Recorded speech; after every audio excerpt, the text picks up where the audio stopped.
আচ্ছা, তাহলে এটা হচ্ছে বাত্তা চুল্লিতে আয়রন ধাতু নিষ্কাশনের জন্য আয়রন ধাতু নিষ্কাশনে নিষ্কাশনে এই বাত্তা শব্দের অর্থ মানে আর কি বাংলা শব্দের অর্থ হচ্ছে ঝড়। ওকে, এরকম আর কি। তো এটা অ্যাকচুয়ালি এইখানে অ্যাকচুয়ালি বাত্তা চুল্লি বলতে ওই আহ, এখানে আগুনের তাপমাত্রা অনেক বেশি থাকে, তো মানে অনেকটা আগুনের ঝড় এরকম আর কি। তো বাত্তা চুল্লি নর্মাল আমরা ফার্নেস বলতে যা বোঝাই আর কি, বা সহজ কথায় এটা একটা আহ, ওই টাওয়ার যার মধ্যে এই আগুনের সোর্স থাকবে আর কি। ওই চিত্রটা আছেই, দেখতেই পারতেছিস, জাস্ট চুল্লি একটা।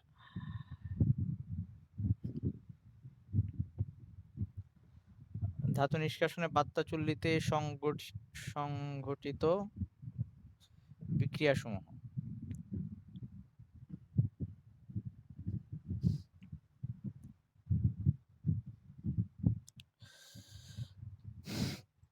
ওকে, তো আমাদের নর্মালি ওই ইসের ক্ষেত্রে এই যে আয়রন ধাতু নিষ্কাশনের জন্য আহ, আমি একটু পরে সুবিধা মানে সুযোগ হলে আমি ভিডিওটা দেখাবো।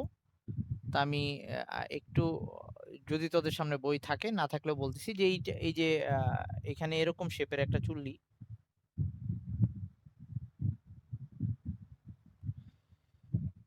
ওয়ালাইকুম আসসালাম। এই চুল্লির উপরের পর্শনে উপর থেকে নিচের দিকে আস্তে আস্তে তাপমাত্রা বাড়তে থাকে। উপরের কম তাপমাত্রা আস্তে আস্তে নিচের দিকে তাপমাত্রা বাড়তে থাকে। তো একদম তাপমাত্রা বাড়তে বাড়তে প্রায় 1400-1500 ডিগ্রি সেলসিয়াস এরকম আসে। তো এইটার মধ্যে আমরা নর্মালি ওই আয়রন ছিল সক্রিয়তা সিরিজের মাঝামাঝি একটা পজিশনে। তো সক্রিয়তা সিরিজের যে মাঝামাঝি পজিশনে, এই জন্য এটাকে আমরা কার্বন বিজারণ পদ্ধতিতে নর্মালি আয়রনকে নিষ্কাশন করব। তো এই জন্য আমাদের এই চুল্লির উপরের অংশ দিয়ে ফার্স্টে ওই আকরিক যে লোহার ওই লোহার আকরিক যেটা, তো আকরিক লোহার আবার কয়েকটা টাইপের আছে। যেমন তোদের বই লেখা আছে ম্যাগনেটাইট, হেমাটাইট, লিমোনাইট, এরকম 3টা টাইপের আছে। তো এইসব আকরিক গুলা নিয়ে এনে ওই যে খনি থেকে তুলে এনে চূর্ণ বিচূর্ণ করে তারপর ওই যে অপদ্রব্যগুলা যেগুলা মোটামুটি সরানো যায় ওই প্রসেসগুলো অ্যাপ্লাই করে তারপরে আমরা এটাকে আকরিক আর কোক, ওই যে কার্বন যেটা লাগবে এই কার্বন, আর এখানে সাথে চুনা পাথর অ্যাড করব। চুনা পাথরটা বিগালক হিসেবে অ্যাড করা হয়। বিগালক বা ফ্লাক্স কি একটু সামনে গিয়ে বলবো। তো এই যে এই চুনা পাথর অ্যাড করে এই সবগুলাকে একসাথে এই দিয়ে চুল্লির মধ্যে পাঠানো হয়। এটা একটা ইস্পাতের চুল্লি। ভিতরে হচ্ছে ইট বসানো থাকে। ওই ইটগুলা হচ্ছে আগুন সহ্য করতে পারে, মানে অগ্নিসহ ইট। আচ্ছা, আর এখানে যে ইয়া হবে আহ, এই পর্শন দিয়ে, নিচের পর্শন দিয়ে এয়ার পাস করানো হয়। এখানে হট এয়ার পাস করানো হয় এই আগুন দিয়ে। এটা একই সাথে আগুন জ্বালানোর কাজে ইউজ করা হচ্ছে। তারপর ওই যে এই নিচের দিকে আরো কিছু বিক্রিয়া সংঘটিত হয়, সেগুলো আমরা দেখবো যে অক্সিজেন ওখানে কি কি কাজ করে। আর এই যে উপর দিয়ে যে আহ, চুনা পাথর পাঠাচ্ছি, ওই চুনা পাথরটা কি কাজ করবে সেটাও আমরা দেখবো একটু পরে। আচ্ছা, তো এবার আসি এইখানে যা যা বিক্রিয়া হবে আগে আমি চিত্র সূত্র হচ্ছে 200। বইয়ের মধ্যে শুধু চিত্রটাই দেওয়া আছে, সেটা 247 নম্বর পৃষ্ঠায় দেওয়া আছে। আর যা লাগবে বিক্রিয়াটা আমি এইখানে বোর্ডে লেখাচ্ছি, আমার নোটেও লেখা আছে। আর একই সাথে ভিডিওটা পাবি আর কি। ওকে, তো আমি একটু ভিডিওটা দেখাবো আর কি। তো আমি একটু আগে বলি যে কি কি বিক্রিয়া হচ্ছে। তো প্রথমে আসি, আমরা তো আয়রন নানা রকম আয়রনের আকরিক হইতে পারে। তো যদি আয়রন কার্বনেট আকরিক হয় FeCO3, তাহলে এটাকে ফার্স্টে আমাদের ওই যে অক্সাইড বানায় নিতে হবে। তাহলে অক্সাইড যদি বানায় নিতে চাই, এটাকে আমরা তাপ জারণ বলি। তো তাপ জারণ যে ঘটবে, এইখানে কি হবে, এই আয়রন কার্বনেটটা আয়রন অক্সাইড হয়ে যাবে প্লাস CO2, এই আয়রন অক্সাইড হয়ে গেল। আর এই আয়রন অক্সাইড আবার এই আয়রন অক্সাইড, আয়রনের 2টা যোজনী আছে, 2 আর 3। আয়রন পরিবর্তনশীল যোজ্যতা দেখায়। তো আয়রনের 2 যে অক্সাইডটা, এই যে 2 যে যোজনীটা ফেরাস অক্সাইড, এই 2 যোজনীর তুলনায় 3 যোজনীটা বেশি স্টেবল। মানে হচ্ছে আয়রনের কোনো যৌগ যদি এরকম 2 যোজনী নিয়ে থাকে, সে যদি চান্স পায় তাইলেই সে 3 যোজনীতে চলে যায়। মানে হচ্ছে বাতাসের সাথে সে সহজেই বিক্রিয়া করে। খোলা অবস্থায় এগুলা রেখে দিলে সাথে সাথে, যেমন ফেরাস সালফেট, যেখানে আয়রনের যোজনী 2, এটাকে যদি তুই খোলা অবস্থায় রেখে দিস, এটা বাতাসের সাথে বিক্রিয়া করে ফেরিক সালফেট হয়ে যাবে, মানে 3 যোজনীতে চলে যাবে, কারণ আয়রন 2+ এর তুলনায় 3+টা বেশি স্টেবল। তো এখানেও তাই, এই যে আয়রন অক্সাইডটা হয়েছে সেটা আবার অক্সিজেনের সাথে বিক্রিয়া করে Fe2O3 বানায় ফেলবে। তো এইটাকেই আমরা এভাবে সমতার জন্য এটা করতে পারি যে এখানে একটা 2 দিতে পারি আর এখানে একটা হাফ দিতে পারি, তাইলে হচ্ছে এই যে অক্সিজেন 2টা আর একটা মিলে 3টা হয়ে গেছে। অথবা এটাকে আবার 2 দিয়ে গুণ দিয়ে লেখা যায়, আমি কোষ এই ওখানে আবার বা দিয়ে এরকম লিখে দিছি যে এটাকে তুই যদি পুরোটাকে গুণ দিস 2 দিয়ে, তাহলে এটা হয়ে যাবে 4FeO প্লাস এইটা কাটাকাটি চলে যাবে 2 2, আর এটাকে 2 দিয়ে গুণ দিলে এরকম হবে। এটা একই বিক্রিয়া, জাস্ট খালি আমরা ইয়া করলাম, আইনো কিন্তু না হইলেই হবে, বেটার কোয়ালিটি যেন। আচ্ছা এখন আসি, তো এই যে এই যে অক্সাইডগুলো বানাইলাম, এখন এই অক্সাইড থেকেই অ্যাকচুয়ালি আমরা কার্বন দিয়ে অক্সিজেনগুলো সরাই নিয়ে আয়রনকে আলাদা করে ফেলবো। তো এই কার্বন দিয়ে যে আয়রনকে কার্বন দিয়ে কার্বন মনোক্সাইড এরকম ছিল, যে কার্বন মনোক্সাইড বা কার্বন দিয়ে আমরা এই বিজারণগুলো করতাম। তো আমরা এই যে চুল্লির উপরের অংশ দিয়ে ভিতরে যে কোক পাঠাইলাম, কার্বন পাঠাইলাম, আবার নিচ দিয়ে অক্সিজেন পাঠাইলাম, মানে এয়ার পাঠাইলাম। তো এইবার পরবর্তী যে বিক্রিয়া, সেই ধাপটার নাম হচ্ছে বিগলন।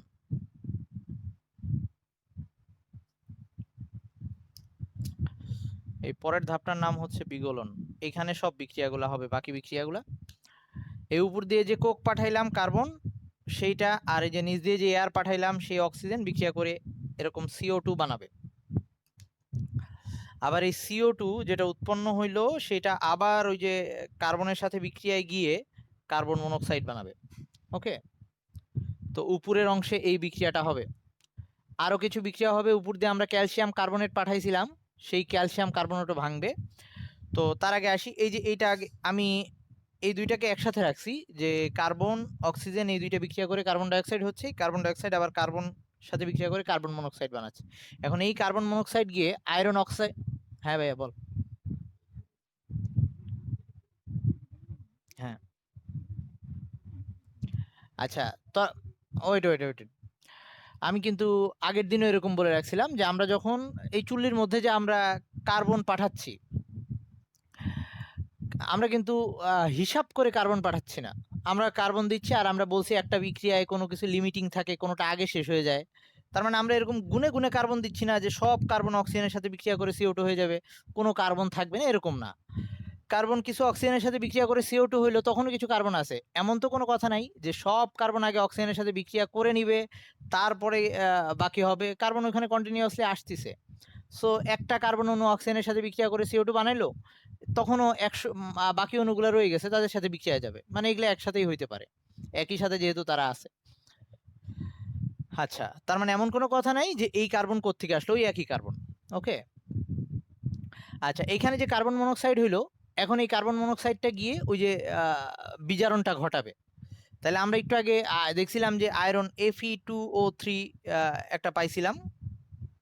তো এরকম আয়রনের আরো অক্সাইড আছে, যেমন আয়রনের অক্সাইড এভাবেও থাকতে পারে, Fe3O4।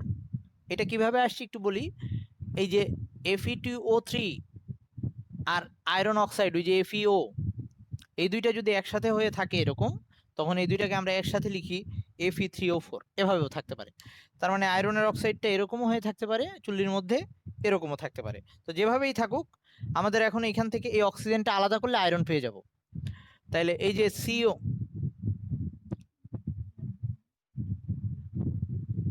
মানে বুঝি না এটার নামটা কি।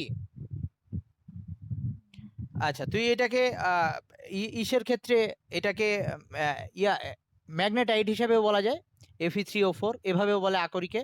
যেমন ওই তোর আকরিকের যে চার্টটা দেওয়া আছে ওখানে দেখ, ওই যে 247 নাম্বারে, ওখানে ম্যাগনেটাইট আয়রনের 247 নাম্বার পৃষ্ঠায় ম্যাগনেটাইট, এটাকে ম্যাগনেটাইট হিসেবে বলে। আচ্ছা এবার আসি, তো এই যে এই দুইটা অক্সিজেন, এইখান থেকে আমাদের অক্সিজেন সরাইতে হবে। তাহলে অক্সিজেনটা কে সরাবে? আমরা বলছিলাম কার্বন বা কার্বন মনোক্সাইড বিজারক হিসেবে কাজ করতে পারে। তাহলে এই যে কার্বন মনোক্সাইড উৎপন্ন হয়েছে, এই কার্বন মনোক্সাইড গিয়ে এখান থেকে অক্সিজেন সরাবে। তো আমি আসি এখানে, কার্বন মনোক্সাইড একটা কিসে তৈরি হবে? অক্সিজেন নিয়ে কার্বন ডাইঅক্সাইড হবে। তার মানে একটা কার্বন মনোক্সাইড একটা করে অক্সিজেন নিয়ে কার্বন ডাইঅক্সাইড হয়। তাহলে 3টা অক্সিজেন সরাইতে হবে। তাহলে আমার এখানে 3 অণু কার্বন মনোক্সাইড লাগবে। তাহলে এই যে 2টা আয়রন ছিল, এই 2টা আয়রন আলাদা হয়ে যাবে। আর এখানে 3টা কার্বন মনোক্সাইড এখান থেকে 3টা অক্সিজেন নিয়ে 3টা CO2 বানাবে। ওকে, এইটা একটা বিক্রিয়া হবে। আর যদি Fe3O4 আকারে থাকে তাহলে একই রকম অবস্থা, আবারও কার্বন মনোক্সাইড আসবে, 4টা অক্সিজেনকে নিবে, তো এই জন্য 4টা কার্বন মনোক্সাইড আসবে। তাহলে 3টা আয়রন আলাদা হয়ে যাবে, 3Fe প্লাস 4CO। তাহলে মোটামুটি আমাদের আয়রন যে উৎপাদন হওয়ার কাজ সেটা কিন্তু এই ধাপেই শেষ, মানে এই 2টা ধাপেই বিক্রিয়াটা শেষ হওয়া উচিত। এখন আরো কিছু অ্যাডিশনাল বিক্রিয়া চুল্লির মধ্যে ঘটবে। কোথায় ঘটবে? যে আমরা যখন আয়রনের আকরিকটা দিছি তখন এর মধ্যে আমরা বলছি লাস্ট পর্যন্তও কিছু অপদ্রব্য থেকে যায়। তো এর মধ্যে বালি থাকতে পারে। যদি বালি থেকে থাকে তাহলে আমাদের এই বালিকে সরাই ফেলতে হবে। তো বালি হচ্ছে, সিলিকা হচ্ছে অম্লধর্মী, সিলিকন ডাইঅক্সাইড হচ্ছে অম্লধর্মী, অধাতুর অক্সাইড সাধারণত অম্লধর্মী হয়। তো আমাদের এই সিলিকাকে সরাইতে হবে। একটা ক্ষারধর্মী কোনো একটা কিছু পাঠাই দিলে ক্ষার গিয়ে অ্যাসিডের সাথে বিক্রিয়া করবে। তাহলে আমরা কি করব? ক্ষার পাঠাই দেব বাইরে থেকে, ওটা আমরা অলরেডি দিছি, ক্যালসিয়াম কার্বনেট বা চুনা পাথর উপর দিয়ে পাঠাইছি। ক্যালসিয়াম কার্বনেট যদি ভাঙে ক্যালসিয়াম অক্সাইড হয় আর CO2 হয়। ওই ক্যালসিয়াম অক্সাইড একটা ক্ষারধর্মী অক্সাইড। তার মানে আমাদের আয়রন উৎপাদনের কাজ এইটুকু শেষ, কিন্তু চুল্লির মধ্যে আরো বিক্রিয়া চলতেছে, এখন সেগুলা লিখি। হ্যাঁ ভাইয়া, বল।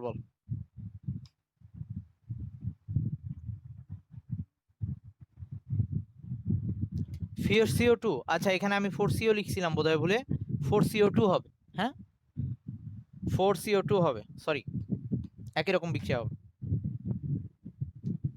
আবার বলবো? আচ্ছা আচ্ছা আচ্ছা, আবার বলতেছি একটু।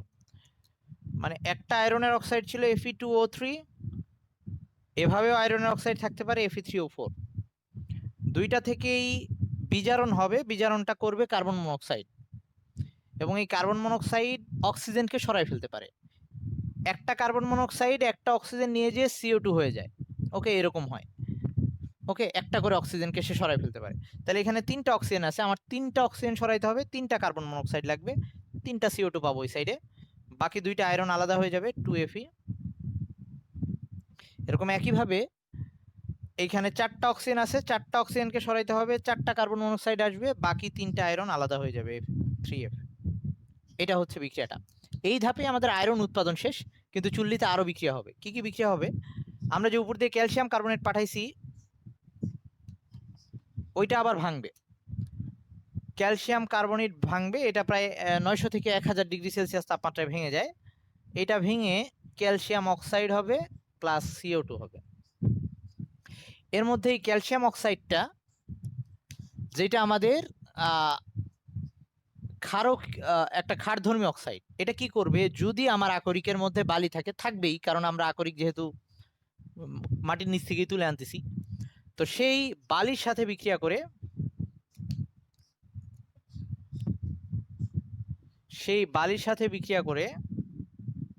এই যে CaO, calcium oxide plus silica, এই বালির সাথে বিক্রিয়া করে ক্যালসিয়াম সিলিকেট উৎপন্ন করবে, SiO3, CaSiO3। এগুলাকে বলে ধাতু মল। মানে হচ্ছে এখানে আমার অপদ্রব্য হচ্ছে এইটা, এই যে অপদ্রব্য সিলিকা, আর বাইরে থেকে যেটা পাঠাইলাম সেটা হচ্ছে অপদ্রব্যকে সরানোর জন্য।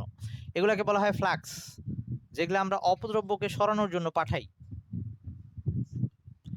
এবং এই ফ্লাক্সকে, এটাকে বলবো আমরা ক্ষারকীয় ফ্লাক্স। এই ফ্লাক্সগুলো আবার সামনে আসবে আমাদের, এগুলো আবার আমরা পড়বো, বা ক্ষারকীয় ফ্লাক্স বলি, বা হচ্ছে বিগালকও বলে এগুলাকে। তো এইটা কি করবে? এই যদি কোনো বালি থাকে সেই বালিগুলোর সাথে বিক্রিয়া করে ধাতু মল উৎপন্ন করবে। সেটা কি হবে? ওই যে আয়রন যেটা আগে উৎপন্ন হইলো, সেই আয়রনটা চুল্লির নিচের অংশে তরল আকারে আছে, বলছে অনেক টেম্পারেচার ওখানে, আয়রন তরল আকারে আছে এবং আয়রন ধাতু সেটা ভারী, ওই তরলের উপরে এই জিনিসটা ক্যালসিয়াম সিলিকেট এটা ভাসতে থাকবে, আয়রনের উপরে এটা ভাসতে থাকবে।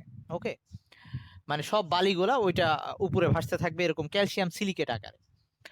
আচ্ছা, এখন মাটিতে এরকম আরো ইয়া থাকতে পারে, মাটিতে ফসফেট থাকে আমরা জানি, তাহলে মাটিতে যদি ফসফেট থাকে তাহলে সেইটা এই তাপমাত্রায় ভেঙে যাবে, ক্যালসিয়াম ফসফেট Ca, ফসফেটের যোজনী 3, সরি হ্যাঁ, আর ক্যালসিয়ামের যোজনী 2, Ca3PO4 2। আমার খনিজের সাথে যদি আকরিকের সাথে যদি ক্যালসিয়াম ফসফেট চলে আসে তাহলে এটা এরকম ভাঙবে, ভেঙে ক্যালসিয়াম অক্সাইড হবে, সাথে P2O5 হবে, এইটা হবে, এটাও চুল্লির মধ্যে থাকতে পারে।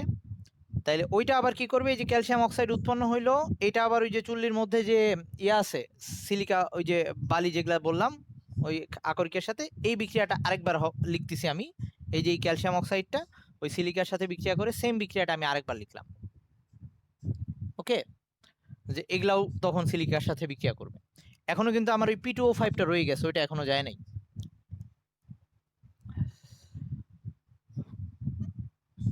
এইটুক হয়েছে সবার? আচ্ছা, এইটুককে আমি একসাথে রাখছি আমার বিক্রিয়ার মধ্যে, মানে এইভাবে একসাথে রাখছি হচ্ছে যাতে তোদের মনে রাখতে সুবিধা। এখন হচ্ছে খনি থেকে আরো কিছু অক্সাইড আমাদের আকরিকের মধ্যে চলে আসতে পারে, যেগুলা মাটির নিচে পাই আমরা, যেমন মাটির নিচে ম্যাঙ্গানিজ ধাতু থাকে। আমার নোটটার মধ্যে ম্যাঙ্গানিজ Mn, এনটা বড় হাতের লেখা, মানে স্টুডেন্ট যখন লিখছে এনটা বড় হাতের লিখছে, ওইটা ছোট হাতের হবে, আমি ঠিক করে দিচ্ছি। তারপরে ওই যে P2O5, এই যে যেটা এখানে পাইলাম, এটা আসতে পারে। এরকম যদি অক্সাইডগুলা চলে আসে, সেগুলা কিভাবে আমরা রিইউজ করব, সেগুলা কি করব, এই যে যদি এই যে একটু আগে যে P2O5 উৎপন্ন হয়েছিল, এই P2O5টা আমরা যে চুল্লির মধ্যে কার্বন পাঠাইছি, ওই যে কোক, সেই কার্বনের সাথে বিক্রিয়া করে ফসফরাস আলাদা হয়ে যাবে, আর কার্বন এই অক্সিজেনকে নিয়ে কার্বন মনোক্সাইড হবে। তার মানে হচ্ছে অক্সিজেন আছে 5টা, তাইলে আমার এই 5টা অক্সিজেন সরাইতে 5টা কার্বন লাগবে, 5CO। এই ফসফরাসকে আমরা আলাদা করে ফেললাম। এরকম যদি ওই যে বললাম সিলিকন ডাইঅক্সাইড, যেটা কার্বন ক্যালসিয়াম অক্সাইডের সাথে বিক্রিয়া করতেছিল, ওটা কার্বনের সাথেও বিক্রিয়া করতে পারে। কার্বনের সাথে যদি বিক্রিয়া করে, কার্বন এই 2টা অক্সিজেনকে সরাই ফেলবে, 2টা কার্বন লাগবে। বিক্রিয়াগুলো কিন্তু সোজা, খালি তোর এই যে সংকেতটা জানা থাকলেই হইলো। বিক্রিয়া সবগুলা পারবি, যতগুলো অক্সিজেন আছে ততগুলা কার্বন দিয়ে ওই কার্বন মনোক্সাইড হইলো, আর সিলিকা আলাদা হয়ে গেল।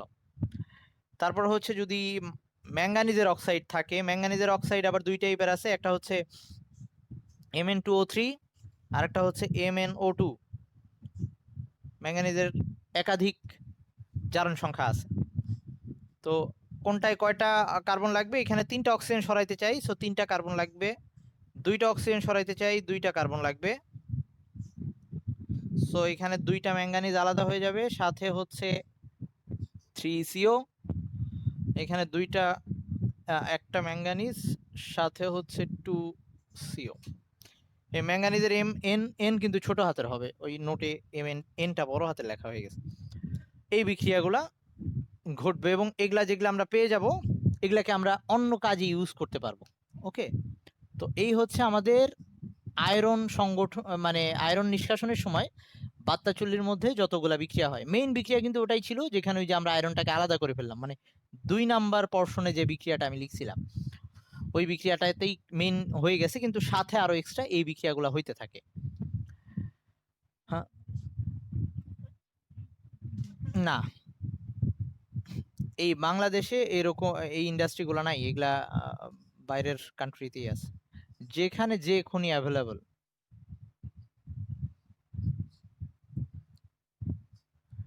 আচ্ছা, এবার আসি আমাদের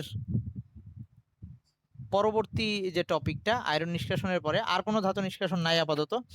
আচ্ছা, এখান থেকে আমি কিছু বলে যাই, সেটা হচ্ছে এই পোরশনটা বই থেকে আমি পড়াইছি, নোটের মধ্যে অ্যাড করি নাই।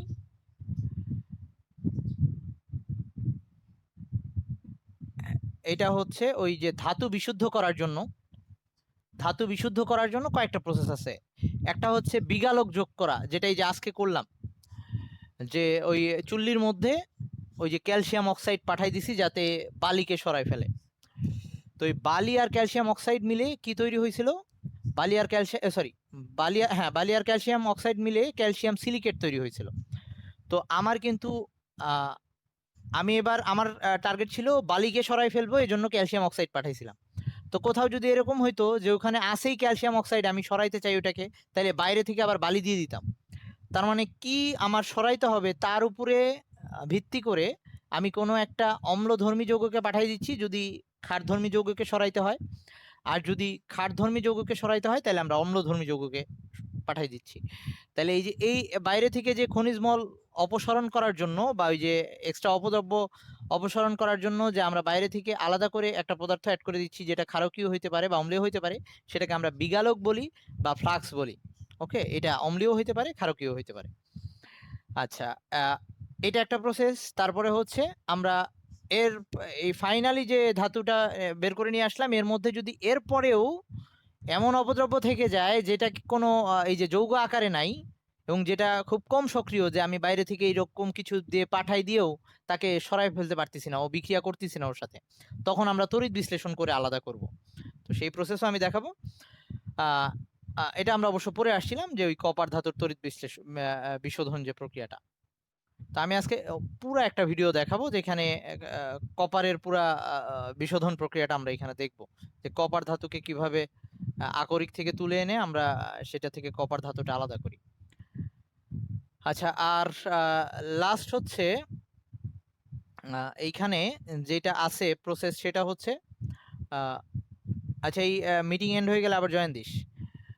লোহায় মরিচা পড়ার কৌশল, এটা হচ্ছে আমাদের এটা অবশ্য আমাদের আরেকটা চ্যাপ্টারে আমরা একটু পড়ছিলাম, মেবি 7 নাম্বারে। এই লোহায় যখন মরিচা পড়ে, লোহাকে উন্মুক্ত অবস্থায় রেখে দিলে বা আয়রনকে, সেইটা সক্রিয় ধাতু হওয়ার কারণে সে বাতাসের অক্সিজেন এবং জলীয় বাষ্প এইটার সাথে বিক্রিয়া করে সে আস্তে আস্তে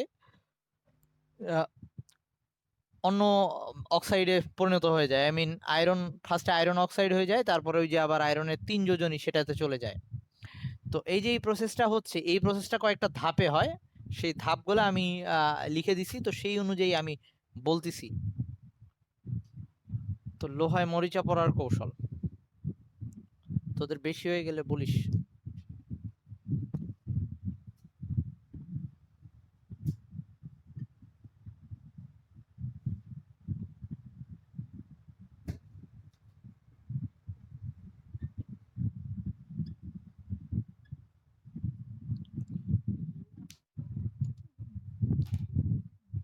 না, ছোটবেলা থেকে যেটা জানিস ওটা ভুয়া জানিস।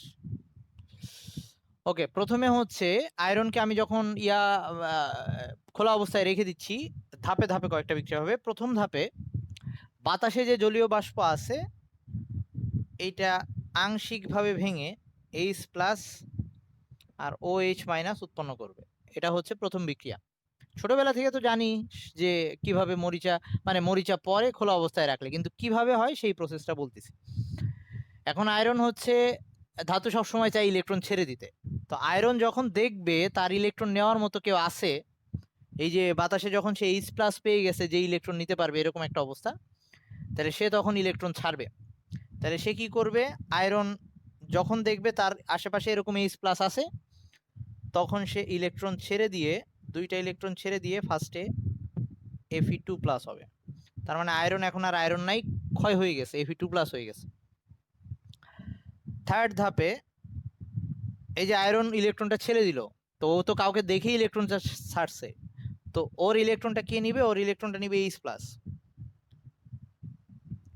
তো H+ যখন এই ইলেকট্রনটা নিবে, তখন এই H+ এর সাথে oxygen, I mean H+ electron নিয়ে হাইড্রোজেন হবে, হাইড্রোজেন আর অক্সিজেন মিলে পানি হবে। তো সেই বিক্রিয়াটাকে আমরা যদি একবারে লিখি তাহলে এরকম, ও দুইটা ইলেকট্রন ছাড়ছিল, ওর দুইটা ইলেকট্রন কে নিবে, দুইটা H+ নিবে, আর অক্সিজেন হাইড্রোজেন, দুইটা হাইড্রোজেনের সাথে একটা অক্সিজেন যুক্ত হয়, তার মানে হচ্ছে এই হাফ অক্সিজেন, এই পুরাটাই দুইটা ইলেকট্রন, মানে এই হাইড্রোজেনই অ্যাকচুয়ালি এই দুইটা ইলেকট্রন নিল, বাট এই যে হাইড্রোজেন আর অক্সিজেন বিক্রিয়া করে পানিতে রূপান্তর হয়ে যাবে। তো এটা হচ্ছে 3 নাম্বার বিক্রিয়া। বুঝিস নাই? আচ্ছা আবার বলতেছি। আয়রন যে 2টা ইলেকট্রন ছাড়লো, এই 2টা ইলেকট্রন কেউ নিতে হবে। কে নিবে? 2টা ইলেকট্রন নিবে এই H+। ওকে, তো হাইড্রোজেন সে আবার অক্সিজেনের সাথে বিক্রিয়া করে পানি উৎপন্ন করে, হাইড্রোজেন আর অক্সিজেন মিলে পানি হয়। তাহলে এই যে 2টা H+, 2টা ইলেকট্রন নিলে 2টা হাইড্রোজেন পরমাণু হচ্ছে, আর এই যে একটা অক্সিজেন, তাহলে হাফ O2, সেটা মিলে পানি হচ্ছে। বুঝছিস এবার?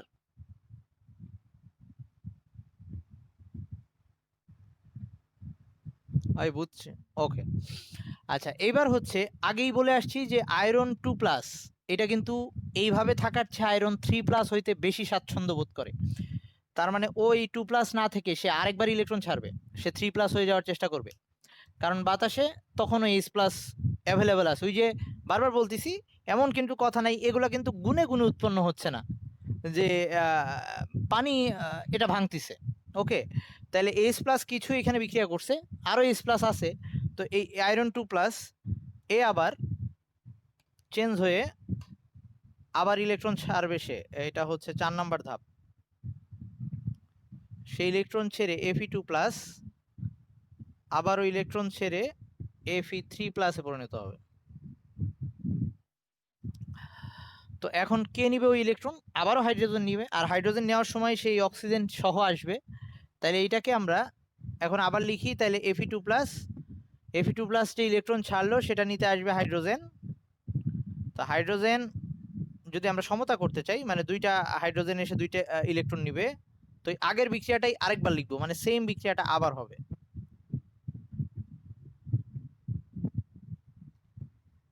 ইলেকট্রন নিয়ে এখানে আবারও পানি উৎপন্ন হবে। তুই চাইলে এখানে যেহেতু 2টা ইলেকট্রন দিলাম, তুই এটাকে 2 দিয়ে গুণ দিয়ে দিতে পারিস সমতা করার জন্য, না করলেও সমস্যা নাই। তো আবার যে ইলেকট্রন ছাড়লো এটা এইচ নিছে। এখন পর্যন্ত কিন্তু OH কোনো বিক্রিয়ায় যায় নাই, তোরা এটা দেখতেছিস। এইবার OH আসবে লাইমলাইটে, সেটা হচ্ছে এই যে Fe3+ উৎপন্ন হয়েছে, এইবার এই Fe3+টা OH এর সাথে বিক্রিয়ায় যাবে। তাহলে এবার হচ্ছে 5 নাম্বার ধাপ। 5 নাম্বার ধাপে ওই যে প্রথম ধাপের OH ছিল, যেটা এতক্ষণ পর্যন্ত বিক্রিয়া করে নাই, এবার সেটা Fe3+ এর সাথে OH যুক্ত হবে। আর ওর যোজনী যেহেতু 3, আর ওর যোজনী যেহেতু 1, ও 3টা OH কে ধরতে পারবে, মানে ব্যাপারটা হবে এরকম FeOH3। এবং এই FeOH3 পর্যায়ক্রমে আস্তে আস্তে এই Fe2O3 ইন্টু H2O, এই যে যদি আমরা এভাবে লিখি, এখানে অক্সিজেন কয়টা আসছে, এভাবে যদি সমীকরণটা লিখি, F2, এখানে একটা 3 দেওয়া লাগে।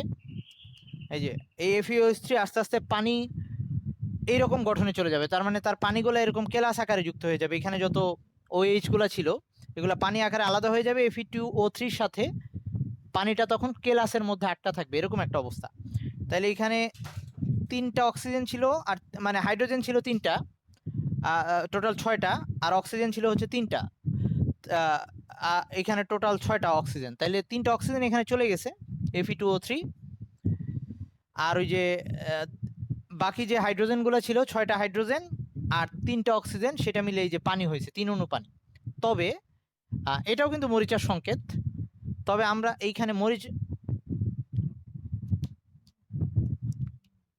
মানে বুঝি নাই আবার। আচ্ছা, যেটা বলতেছিলাম যে এইখানে টোটাল এই যে দেখ OH3, তো তার মানে এই যে বাইরের 2 সহ আর কি, অক্সিজেন টোটাল 6টা আর হাইড্রোজেন আছে 6টা। তাইলে এবার আমার এইখানে Fe2O3 এই একটা পোরশন আসলো, মানে এখানে 3টা অক্সিজেন চলে গেছে, আর 3টা অক্সিজেন যে বাকি আছে, 6টা হাইড্রোজেন আছে, সেগুলো পানি আকারে এই ডট দিয়ে থাকা, মানে ওই Fe2O3 এর সাথে এটা কেলাসের সাথে যুক্ত থাকবে, ওই কেলাস পানি যেটাকে আমরা বলি, এরকম একটা অবস্থা। তো এটা অ্যাকচুয়ালি মরিচা।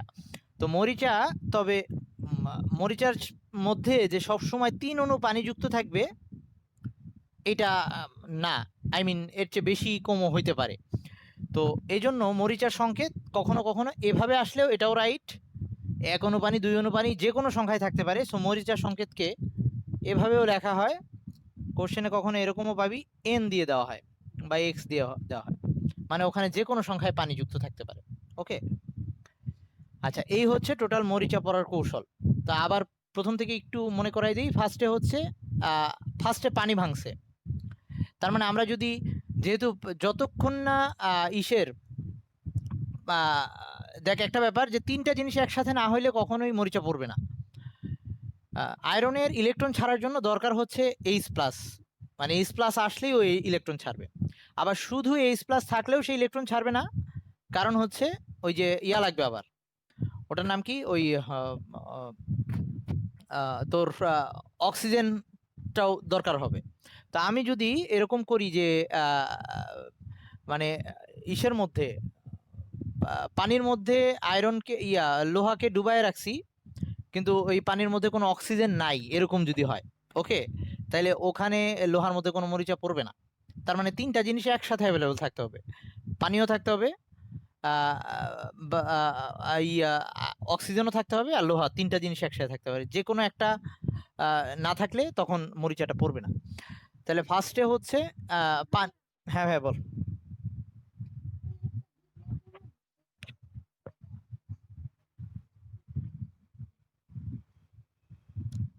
হ্যাঁ এটা এটা হ্যাঁ এটা কেন হয় না? দুইটা H+ যদি 2টা ইলেকট্রন নেয়, 2টা হাইড্রোজেন পাবো, তাই না? আর তার সাথে একটা অক্সিজেন এসে যুক্ত হলে কি পাবি? পানি পাবি। তো ওই একটা অক্সিজেনের তো অক্সিজেন সবসময় অণু আকারে থাকে, এই জন্য হাফ O2 লিখছি। বুঝছিস এবার জ্যোতি? আচ্ছা, আর এই বিক্রিয়াটা তোদের খুব পরিচিত বিক্রিয়া, এটা ওই যে তড়িৎ রাসায়নিক, মানে ওই যে এই রাসায়নিক কোষের মধ্যে বা তড়িৎ বিশ্লেষণের মধ্যে বারবার এই বিক্রিয়াটা অ্যানোডে, ওই যে এই বিক্রিয়াটা OH থেকে যে ইয়া হওয়া, পানি হওয়া প্লাস O2 হওয়া, এরকম একটা ছিল। আচ্ছা, অ্যাকচুয়ালি এই বিক্রিয়াটাকে আমি যত সহজে দেখাচ্ছি, বিক্রিয়াটা আসলে এভাবে হয় না। আচ্ছা থাকুক, এখন আর অত ডিটেলসে যাচ্ছি না। সহজ করে মনে রাখিস যে 2H+, 2টা ইলেকট্রন নিলে 2টা হাইড্রোজেন হয়, আর একটা অক্সিজেনের সাথে যদি যুক্ত হয় পানি হয়ে যাবে। হ্যাঁ বল।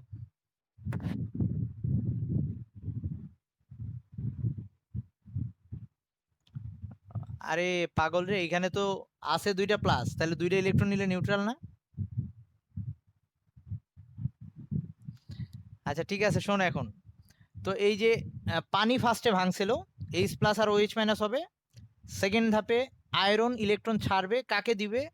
H+ কে। তো H+ ইলেকট্রন নেওয়ার সময় অক্সিজেনের সাথে যুক্ত হয়ে পানি হবে। 2 নাম্বার ধাপের বিক্রিয়া চলে গেছে। 3 নাম্বার ধাপে যে আয়রনটা উৎপন্ন হয়েছে সেটা আবার Fe3+ হবে, কারণ 2+ এর তুলনায় 3+ বেশি স্টেবল। আর ওই 3+ হওয়ার পরে সে আবারও সেম বিক্রিয়াটা হবে, যে H+ আর অক্সিজেন এটা যুক্ত হয়ে আবার পানি উৎপন্ন হবে। পরের ধাপে Fe3+ পানিতে এই যে OH- যেটা উৎপন্ন হয়েছিল, যেটা এতক্ষণ বিক্রিয়া যায় নাই, সেটা বিক্রিয়া করে আগে FeOH3 বানাবে। এইটা পর্যায়ক্রমে ওই OH গুলা মিলে পানি আকারে আলাদা হয়ে যাবে, এবং সেই যৌগটা এরকম হয়ে যাবে Fe2O3 এবং NH2। এবং এই যে মরিচাটা, এই মরিচাটা লোহার উপরে থাকবে না, এটা ক্ষয়ে ক্ষয়ে পড়ে যাইতে থাকবে। যদি এমন হইতো যে লোহার উপরের পৃষ্ঠে মরিচা পড়ে, মরিচাটা লোহার গায়ে আটকে থাকতো, তাইলে আমরা এই মরিচা নিয়ে এত আমাদের মাথা ব্যথা থাকতো না। কিন্তু সমস্যা হচ্ছে মরিচাটা একবার পড়ার পর ওই অংশটা ক্ষয়ে পড়ে যাবে, আবার নতুন করে লোহার উপরে মরিচা পড়বে, আবার ক্ষয়ে যাবে, মানে এটা ক্ষয় হইতেই থাকবে। কিন্তু ধর আমরা যদি এখানে ইয়া হইতো, অ্যালুমিনিয়াম যদি হইতো এটা, তাহলে অ্যালুমিনিয়ামে হয় কি, অ্যালুমিনিয়ামে ফার্স্টে অক্সিজেনের সাথে বিক্রিয়া করে অ্যালুমিনিয়াম অক্সাইড হয়, এবং সেইটা ওই অ্যালুমিনিয়ামের উপর ওইটা প্রলেপ আকারে থেকে যায়, ওটা আর সরে না, ভিতরের অ্যালুমিনিয়াম ঠিক থেকে যায়। তো সেই ক্ষেত্রে আমার আরো ভালো হইলো, নিচের অ্যালুমিনিয়ামগুলা বহু বছরের জন্য ঠিক থাকলো।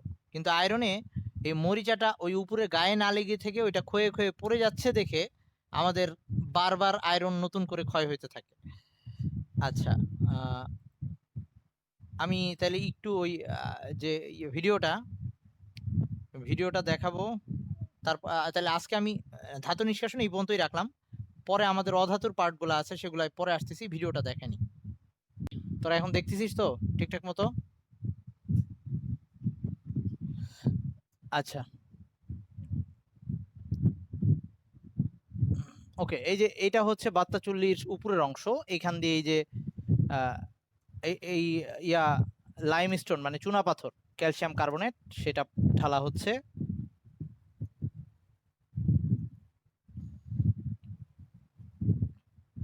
এই একই সাথে এগুলা হচ্ছে কোক, কোক ঢালা হচ্ছে।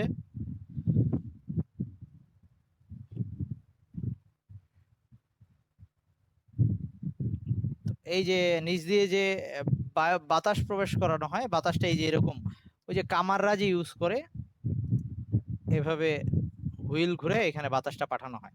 আর নিচে এই যে কোক পোড়ানো হচ্ছে আর কি, কয়লা। আর এখানে দেখ চ্যানেল আছে কয়েকটা, এখানে একটা চ্যানেল, এটা একটা উপরের দিকে চ্যানেল আর একটা নিচের দিকে চ্যানেল। ওকে, কোনটার কাজ কি বলতেছি একটু পরে। তো এই যে কার্বন আর অক্সিজেন বিক্রিয়া করে কার্বন মনোক্সাইড হবে। তো আমি ওটা দুই ধাপে দেখাইছি, এখানে এটা এক ধাপে করা হয়েছে। আমি দেখাইছি ফার্স্টে CO2 হয়েছে, তারপরে তো এই যে এই অংশগুলাতে এই বিক্রিয়াগুলো হবে যেগুলো আমরা দেখে আসছি, যে আয়রন আলাদা হওয়া, তারপরে আয়রন অক্সাইডে রূপান্তর হওয়া। আর উপর থেকে এই যে এখানে আয়রনের অক্সাইড গুলো আসতেছে, Fe3O4, Fe2O3, এইসব অক্সাইড।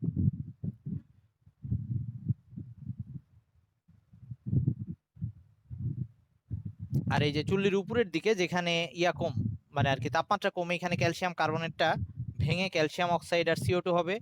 ক্যালসিয়াম অক্সাইড আবার সিলিকার সাথে বিক্রিয়া করে এই ক্যালসিয়াম সিলিকেট ধাতুমল বা স্ল্যাগ বলে এটা উৎপন্ন করবে। আর এই যে নিচের দিকে আহ, দাঁড়া একটু ওয়েট কর। এই যে এটা যেটা বেরোয় যাচ্ছে, এটা হচ্ছে ধাতুমল, যেটা হালকা উপরের দিকে। হ্যাঁ, এই যে ক্যালসিয়াম সিলিকেটটা এই পর্শন দিয়ে বেরোয় যাচ্ছে। আর ওই নিচের পর্শন দিয়ে আয়রন বের হবে। আয়রন হচ্ছে ভারী, সেটা নিচের দিকে থাকবে,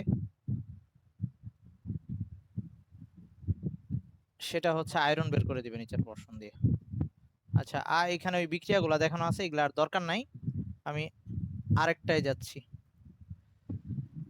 আরেকটা হচ্ছে এই এই ভিডিওটা অবশ্য তোদের দেখাই, জানি না তো।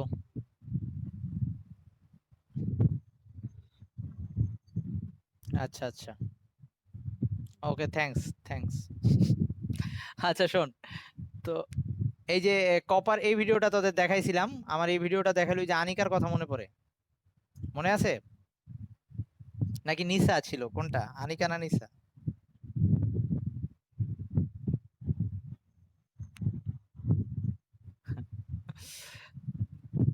এই যে এটা নিসার জন্য ছিল নাকি আনিকার জন্য ছিল ভুলে গেছি।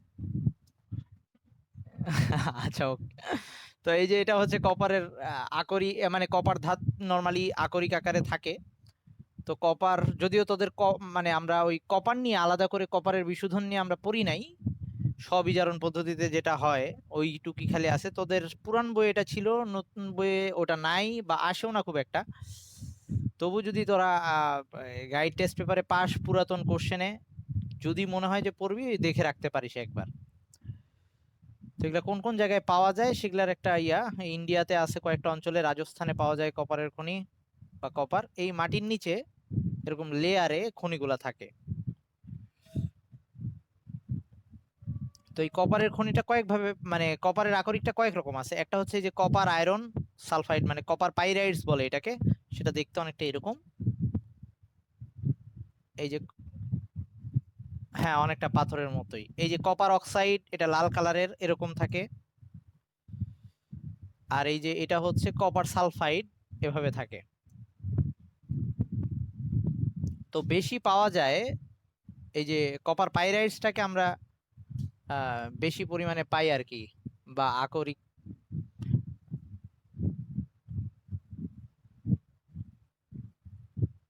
সেই কপার পাইরাইডসটাই বেশি ইউজ করা হয় নরমালি। তো এখন এই কপারের আকরিক গুলাকে ফার্স্টে খনি থেকে তুলে ইন্ডাস্ট্রি পর্যন্ত নেওয়া হয়।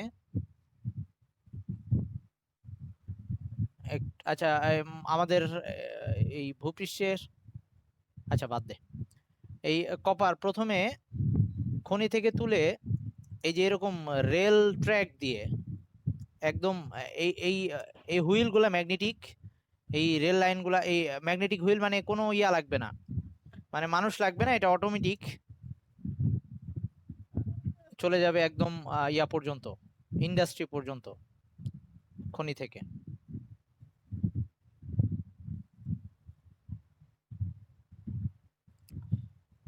তো প্রথমে ওই যে বলছিলাম, আচ্ছা যারা ফার্স্ট লেকচার মিক্স করছিস, প্রথমে আমরা এই যে খনি থেকে আকরিক তুলে এনে ফার্স্টে আমরা ওগুলাকে চূর্ণ বিচূর্ণ করি, আকরিক চূর্ণীকরণ। তো এই চূর্ণীকরণ করতে গিয়ে ফার্স্টে ছোট ছোট টুকরায় পরিণত করি, তারপর সেটাকে পাউডার বানাই। তো এই ছোট ছোট টুকরায় পরিণত করা, এই যে এই পুরা জিনিসটা ওই যে ম্যাগনেটিক হুইলের মতোই, এই যে ম্যাগনেট এটাকে আটকে রাখে, এইখানে চলে যাচ্ছে। তো প্রথমে এই যে এখানে ক্রাশ করা হয়, মানে এগুলা ছোট ছোট গুঁড়ায় পরিণত হবে, একদম মিহি হবে না, এটা আপাতত ইয়া হচ্ছে আর কি, চূর্ণ হচ্ছে। তারপরে এটাকে আরো গুঁড়া করে ফেলা হয়, তো ওইটাকে বলা হয় গ্রাইন্ডিং, বা ওই যে বল মিল বলছিলাম, বল মিল ইউজ করে গুঁড়া করে ফেলা হয় একদম। তো এরপরে যেটা করা হয় বলছিলাম, যদি সালফার আকরিক হয় তাহলে তেল ফেনা ভাসমান পদ্ধতি। তো এটাই কপার আয়রন ছিল আর সালফার ছিল, তার মানে এটাই তেল ফেনা ভাসমান পদ্ধতি অ্যাপ্লাই করা হবে ওই গাড়িকরণ করার জন্য। তো এখান থেকে ওই আকরিকের চূর্ণগুলা নিয়ে এটাকে ওই যে ট্যাঙ্কের মধ্যে পাঠানো হবে, যেখানে ওই তেল, ডিটারজেন্ট আর সাবান, সরি ওই তেল, পানি আর ডিটারজেন্টের সাথে মেশানো হবে এই ট্যাঙ্কের মধ্যে। আর এই ট্যাঙ্কের মধ্যে হ্যাঁ ভাইয়া কিছু বলতেছিস? না গরম পানি না, নর্মাল পানি। আচ্ছা, তারপর এখানে এয়ার পাঠানো হবে, বাতাস পাঠানো হবে, বাতাস দিলে বুদবুদ আকারে, এই দেখাচ্ছি, এই এয়ারের বুদবুদের কারণে এই যে বুদবুদ আকারে উপরে আকরিক গুলো উঠে আসবে, আর আকরিক গুলো উঠে আসলে ওই পাইপ দিয়ে আকরিক চলে যাবে, নিচে ময়লা পড়ে থাকবে, এই যে ময়লাটা নিচ দিয়ে বেরোয় গেল, আর এই যে এই দিক দিয়ে আকরিকটা বেরোয় আসছে। তো এটা হচ্ছে আকরিকের উপরে উঠে আসে, তো উপরেই তো উঠে আসছে, উপরে উঠে ওইটা উপর দিয়ে বের করলাম। হ্যাঁ আছে, সেগুলো তো শুকায় যাবে, সমস্যা নাই।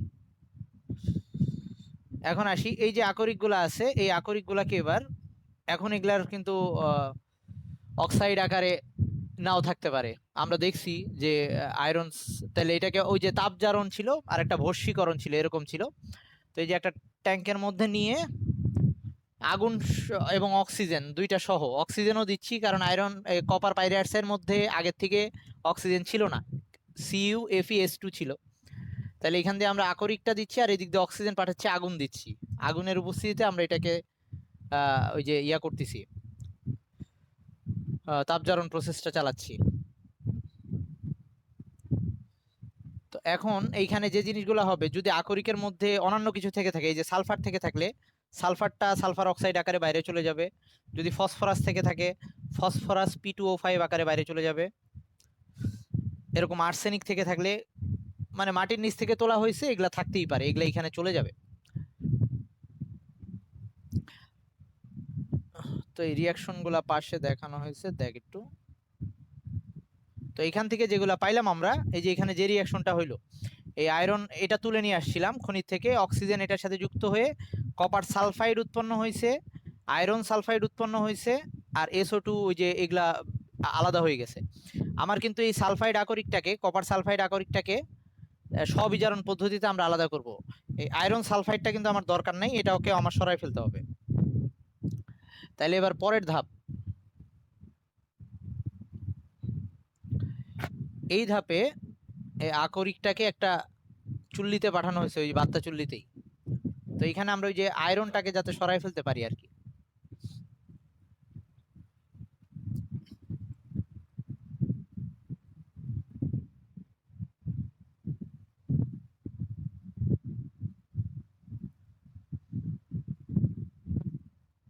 এই দেখ, উপর থেকে বালি দেওয়া হচ্ছে আর কোক দেওয়া হচ্ছে, ওই যে বালি হচ্ছে বিগালক হিসেবে বা ওই যে ফ্লাক্স হিসেবে, আর এই যে কোক সেটাকে এখানে পাঠানো হবে, এই দুইটাকে একসাথে মিশে এটাকে ওই চুল্লির মধ্যে পাঠানো হবে।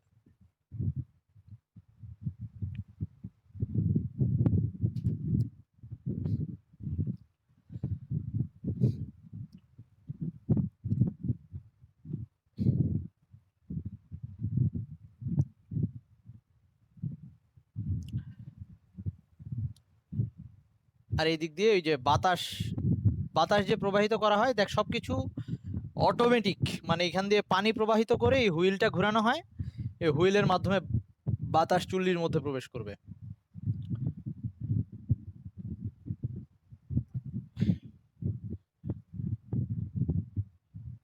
তো এখন এই নিচে যে রিয়াকশন গুলা হবে এগুলো একটু দেখ, যে আমাদের এখন যদি ওই যে সালফার গুলা, এই যে আমি যে আয়রন সালফাইড ছিল এটা কিন্তু আমার দরকার নাই, কারণ আমরা চাচ্ছি কপার অক্সাইডকে, মানে আর কি কপার সালফাইড চাচ্ছি আর কি। তো এই যে আয়রন সালফাইড যেগুলো ছিল সেগুলো অক্সিজেনের সাথে বিক্রিয়া করে এখানে ফার্স্ট আয়রন অক্সাইড বানাবে, আর এই আয়রন অক্সাইডকে সরানোর জন্য আমরা বালি পাঠাই দিয়েছিলাম উপর থেকে, সেটা এই যে আয়রন সিলিকেট বানাবে, এই যেটা উপরে পাতলা হয়ে ভাসবে, দেখাচ্ছি ওয়েট। এই উপরের লেয়ারটা হচ্ছে ওই আয়রন সিলিকেটের লেয়ার, যেটা হচ্ছে ধাতু মল, সেটাকে আমরা এই উপরের পর্ষণ দিয়ে আলাদা করে ফেলবো।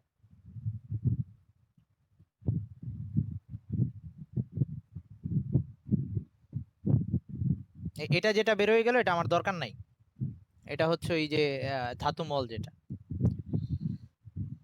আর এই সাইড দিয়ে আসলো আমার এই কপার সালফাইড পর্ষণটা। ওকে, এখন এইটা নিয়ে আবার আমার কাজ করতে হবে, আই মিন এখান থেকে আমার কপার আলাদা করা লাগবে।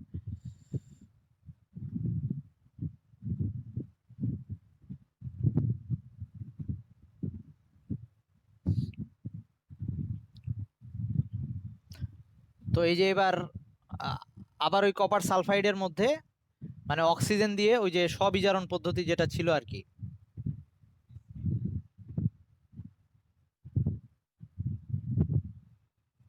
এই কপার সালফাইডকে এখানে পাঠাই দিলাম, এখানে আবার অক্সিজেন দিছি, আর একই সাথে এখানেও বালি পাঠাই দেওয়া হয়েছে, যাতে যদি কোনো ইয়া থাকে, অপদ্রব্য থাকে, সেগুলা যেন এখানে আলাদা হয়ে যায়। তো এইখানেও দেখ এখন পর্যন্ত কিছু সিলিকা আর্সেনিক অক্সাইড, মানে শেষ পর্যন্ত আকরিক থেকে এরকম অপদ্রব্য থাকলে সেগুলো আলাদা হয়ে যাবে।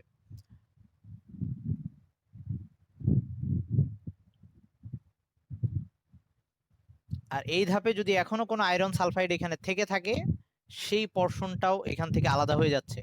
এই যে উপরে আয়রনের লেয়ারটা যেটা পড়লো, এটা হচ্ছে যে আয়রন আয়রন এই যে দ্বারা বিক্রিয়াটা দেখাই, যদি আগের ধাপের আয়রন সালফাইড সব না যেয়ে থাকে, তাহলে এখানে আবার ওই আয়রন সালফাইড অক্সিজেনের সাথে বিক্রিয়া করে আয়রন অক্সাইড বানাবে, এবং একই সাথে আয়রন অক্সাইডগুলো সিলিকার সাথে বিক্রিয়া করে আয়রন সিলিকেট বানাবে, যেটা এই যে উপরে আছে লেয়ার আকারে। আর নিচে যে কপার সালফাইড, সেটা এবার স্ববিজারণ হবে। স্ববিজারণ কি ছিল, আগে কপার সালফাইড অক্সিজেনের সাথে বিক্রিয়া করে কপার অক্সাইড বানাবে, এই কপার অক্সাইড আবার কপার সালফাইডের সাথে, মানে থেকে যাওয়া কপার সালফাইডের সাথে বিক্রিয়া করে কপার আলাদা হয়ে যাবে। তো আস্তে আস্তে নিচে আমরা কপারের লেয়ার পাবো। তো এখন নিচ দিয়ে কপার বেরোয় আসবে, দেখ এখন এখানকার যে কালারটা, দেখ কপারের কালার, তামার কালার, এতক্ষণ কিন্তু তামা ছিল না। ওকে, এই ফাইনালি আমরা কপার পাইলাম, এই কপারটাকে বলবো আমরা ব্লিস্টার কপার বা অবিশুদ্ধ কপার, মানে এটা এখন পুরাপুরি বিশুদ্ধ না, 97% বিশুদ্ধ, অথবা 95%, 95 থেকে 97। তো এইটাকে আরো বিশুদ্ধ করার জন্য আমরা ওই যে তড়িৎ বিশ্লেষণ চালাবো। তো তড়িৎ বিশ্লেষণটা কিভাবে চালাইতে হয়, সেটা হচ্ছে এই যে অবিশুদ্ধ যে কপার, সেটাকে আমি অ্যানোড হিসাবে নিব। আচ্ছা ওয়েট দেখাচ্ছি।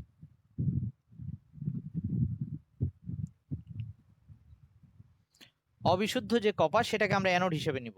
ওকে, আর আগের থেকে বিশুদ্ধ একটা কপারকে ক্যাথোড হিসেবে নিব। তো এরপর এখানে একটা কপার সালফেট দ্রবণ নিব, মানে সাথে অ্যাসিড মিশ্রিত থাকবে, অ্যাসিড মিশ্রিত কপার সালফেট দ্রবণ। এবং এখন যদি অ্যানোড হিসেবে, অ্যানোডের মধ্যে অবিশুদ্ধ কপার, তো আমরা জানি অ্যানোডে জারণ ঘটে, মানে এই অ্যানোডের মধ্যে যত কপার আছে সবগুলা কপার 2+ আকারে এখানে চলে আসবে ইলেকট্রন ছেড়ে দিয়ে। কপার বাদে যদি অন্য কিছু থেকে থাকে, যেমন ওই যে সিলভার, মাটির নিচে সিলভার থাকে, মাটির নিচে গোল্ড থাকে, এগুলা যদি এর মধ্যে থেকে থাকে, তারা আসবে না, শুধুমাত্র কপার আসবে, বাকি জিনিসগুলো নিচে তলানি আকারে পড়ে যাবে। তাহলে এই কপার গুলা এখান থেকে কপার 2+ আকারে এসে এখানে গিয়ে জমা হয়ে যাবে কপার আকারে আবার, আর এই যে অন্যান্য যা অপদ্রব্য আছে সেগুলো নিচে আকার জমা হবে। তাহলে আস্তে আস্তে এই ক্যাথোড মোটা হয়ে যাবে, এবং ফাইনালি আমরা এই যে কপারের চকলেট পেয়ে গেছি আর কি, মানে এগুলো বিশুদ্ধ কপার। ওকে, এই আনিকা চলে আসছে। তো আজকে এই পর্যন্ত থাকুক। তাহলে আমরা নেক্সট ক্লাসটা কি বায়োলজি নিচ্ছি, 10 মিনিট পরে জয়েন দে, ওই বায়োলজি 7 নাম্বার চ্যাপ্টারটা একটু শুরু করে দিবনি। হ্যাঁ হ্যাঁ, বল বল।